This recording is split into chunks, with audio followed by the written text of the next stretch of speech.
Regresamos y vamos a retomar una información que le contábamos al principio aquí en T13 Digital PM, y es sobre la decisión y la situación judicial de Daniel Jadwe, a quien se le revocó definitivamente la prisión preventiva. Estamos con el abogado del exalcalde de Recoleta, Juan Carlos Manríquez.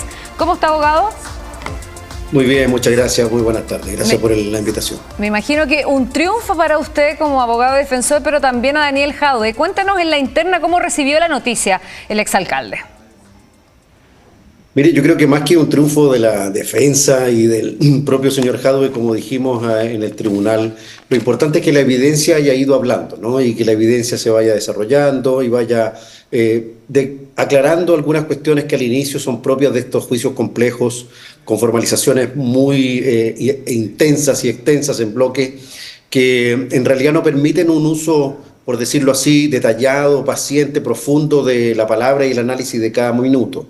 De tal manera que Daniel se ha tomado esto de la manera como cualquiera persona que es y se siente inocente y que por primera vez ve una luz para avanzar en este proceso y que ahora espera que la Fiscalía, con la misma energía que trabajó para armar estos cargos, utilice sus facultades y tiempo para investigar aquello que va a dejarlo sin efecto. Porque, por ejemplo, hoy día se logró dejar en evidencia ante el tribunal cómo es que primeras supuestas evidencias, fotografías, testimonios y otros, definitivamente no coincidieron. Hasta incluso pudimos acreditar que fotografías que lo posicionaban en la municipalidad o en un determinado lugar habían alterado sus metadatos, al menos en 6 u 8 horas, quizá para ajustar determinadas versiones que después resultaron ser incompatibles. Entonces, eso solo se puede tomar, digamos, con tranquilidad y, en definitiva, con paciencia, y esperar que la Fiscalía, repito, utilice esa misma energía y herramientas para investigar ahora nuestra defensa, porque nosotros creemos que todos estos cargos, como hoy día lo dijo el tribunal, no tienen sustento. Lo que, bueno, se ha dicho también respecto del caso de su defendido es que aquí se le imputan delitos de fraude al fisco, cohecho, estafa, administración desleal. Sin embargo, lo que sucedió hoy día ha sido considerado como un revés para la Fiscalía, particularmente con el delito de fraude al fisco. ¿Qué nos puede decir sobre eso, abogado? Mire, hay varios antecedentes. El fraude al fisco supone, de alguna forma, que quien debe comportarse custodiando el patrimonio fiscal o de los municipios actúe con engaño o con alguna suerte de entelequia destinada a perjudicar al interés fiscal o incluso favorecer a un tercero, aunque no se beneficie a él. Pues bien, en este caso hoy día, por ejemplo, la propia Contraloría ha dejado establecido que muchas de las decisiones que se tomaron en Achifarp o en el municipio en realidad provocaron beneficio, y que quienes decían, por ejemplo, que eran víctimas, habían recibido antes de presentar su querella más de 500 millones de pesos, que incluso habían factorizado los créditos contra Achifarp. O sea, al momento de presentar la querella no eran víctimas o perjudicados como la ley lo señala. De allí que nosotros manifestamos nuestra preocupación, porque si algún engaño hubo, nosotros pensamos, fue a la propia Fiscalía, porque en definitiva la Fiscalía inició un caso con datos e investigaciones que luego queda establecido no concordaban con su propia teoría del caso. Vale decir, nosotros tenemos el legítimo derecho a pensar que la Fiscalía fue inducida a armar un caso sin suficiente evidencia, y hoy día ha quedado claro que en definitiva no hay tal engaño creado por Jadwe, ni tal perjuicio sufrido por la supuesta víctima, sino que por el contrario. Y eso es bien interesante que se vaya de alguna manera esclareciendo en estos procesos para que la opinión pública no se haga una opinión así tan rápida. Relevante lo que está diciendo abogado Manríquez, porque usted está diciendo, bueno, que si aquí hubo algún engaño en la Fiscalía, ¿quién podría haber querido engañar a la Fiscalía y con qué propósito? Bueno, precisamente uno de los grandes problemas que se produce hoy día en la litigación compleja, cuando hay actores políticos involucrados, cuando hay personas relativamente relevantes en medio, es usar el sistema judicial procesal como una herramienta de inocuización, de instrumentalización, de aniquilamiento o de neutralización del ajeno. En parte nosotros hemos dicho que eso se parece a lo que internacionalmente se ha definido por una autora norteamericana muy famosa, Tiferbaum, como lawfare. O sea, una guerra jurídica en que usted utiliza lo que en principio parece ser en definitiva lícito, como es el mecanismo legal, para otros fines. Y de hecho aquí ya se logró, se sacó a un alcalde de la calidad de alcalde por no poder llegar a su municipio 45 días. Cosa diferente es que la Fiscalía sea parte de eso. Nosotros creemos que la Fiscalía es víctima de ese engaño. Usted habla además, cuando dio su comparecencia o habló con los medios después de la audiencia, hablaba que usted estaba convencido que aquí Daniel Jadwe no había cometido ningún delito. Le decía que principalmente el fraude al fisco hoy día había sido como un revés para la Fiscalía. ¿Pero qué pasa con las imputaciones de cohecho, estafa y administración desleal? Bueno, eso es muy interesante.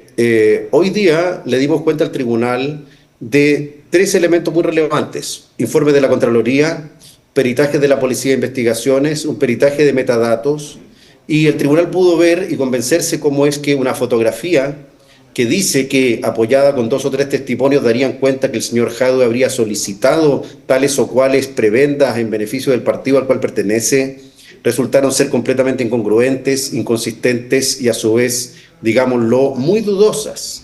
Porque salvo que el chofer de esta empresa mantenga su teléfono sujeto al uso horario de Londres o al de La Haya, que es el centro de Europa, lo cierto es que todas las fotografías tenían un metadato que daba cuenta de 6 horas después de lo que habían dicho, pero la misma noche de ese día la policía dice ese metadato fue alterado.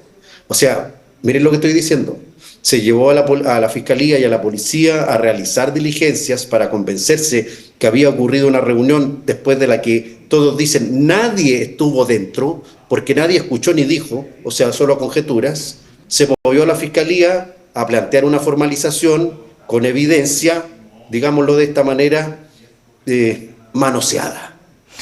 Abogado, usted dice que finalmente estos insumos y estos productos ¿nunca llegaron al Partido Comunista entonces o sí llegaron?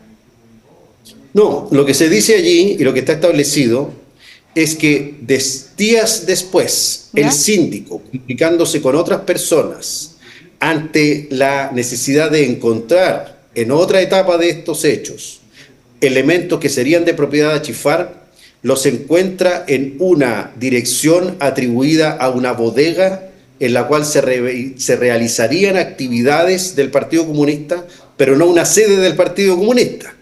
Entonces, ¿qué es lo importante allí? Que ¿pero la dirección a quién pertenece? No, la dirección es de una, ¿cómo se llama? De una bodega, que no tiene vinculación. ¿Pero quién es el dueño de la bodega? Bueno, eso no lo dice la investigación. Solo un testigo dice que eso sería propiedad del Partido Comunista. Pero tal como le estoy diciendo, hoy día quedó en claro que quien decía aquello, escucha bien esto, supuestamente había obtenido también una fotografía y situaba a una persona, incluso ya a niveles increíbles, que supuestamente Jadwe había andado por allí. Pero ¿cuál es el problema? Que a la misma hora y el mismo día, esa misma persona con otro testigo, que supuestamente debieran actuar congruentemente, dice que estaba ocurriendo otra reunión en otro lugar donde estaban las mismas personas. O sea, por eso hay que tener paciencia en este tipo de investigaciones. Hay que dedicarle tiempo, hay que meterse en esos entresijos y poder relevar. De acuerdo a lo que usted está diciendo, básicamente se está desacreditando, de acuerdo a su visión, el cohecho. Pero ¿qué pasa con la estafa y la administración desleal de Achifar? Bueno, la estafa evidentemente quedó completamente desconfigurada, porque la estafa supone que usted causa un perjuicio a otro con un engaño que usted elaboró. Y hoy día quedó en evidencia que de haber ocurrido aquello, las personas que negociaban con Best Quality dentro de Achifar, a su vez habían sido comisionistas de la misma empresa y que entre esas personas tenían cuentas económicas por cobrarse, pero de ninguna manera vinculan a Daniel Jadwe con las tratativas, con los contratos. Por el contrario, es más, quedó establecido que tenían relaciones comerciales previas, que habían factorizado las facturas, que antes de decir que habían sido estafados y presentar su querella habían cobrado 500 millones de pesos, y la Contraloría, no nosotros, si lo importante no es lo que dicen los abogados ni los fiscales, es lo que dice la evidencia. La evidencia y la Contraloría dicen que hoy día no hay tal perjuicio atribuible a Daniel Jadwe como una conducta o una entelequia, una puesta en escena, una máquina creada por él. Entonces eso es muy relevante, porque la paciencia en estos procesos es, digamos, el bien más caro de todos. Hay que tener paciencia para ir entrando en los espacios que tienen estas investigaciones y así poder dejar sin efecto esos brochazos gruesos iniciales con los cuales suele buscarse persuasión en la opinión pública. Bueno, queremos agradecerle mucho, abogado Juan Carlos Manrique, abogado del exalcalde de Recoleta, quien está cumpliendo desde ahora, desde esta tarde, prisión, reclusión domiciliaria total, arresto domiciliario total en su residencia en La Reina. Se fijó en ese lugar, ¿no? La prisión. Así es. El arresto domiciliario. Bueno, queremos agradecerle mucho, abogado, que le vaya muy bien. A usted, muchas gracias. Muy Buenas amable. tardes.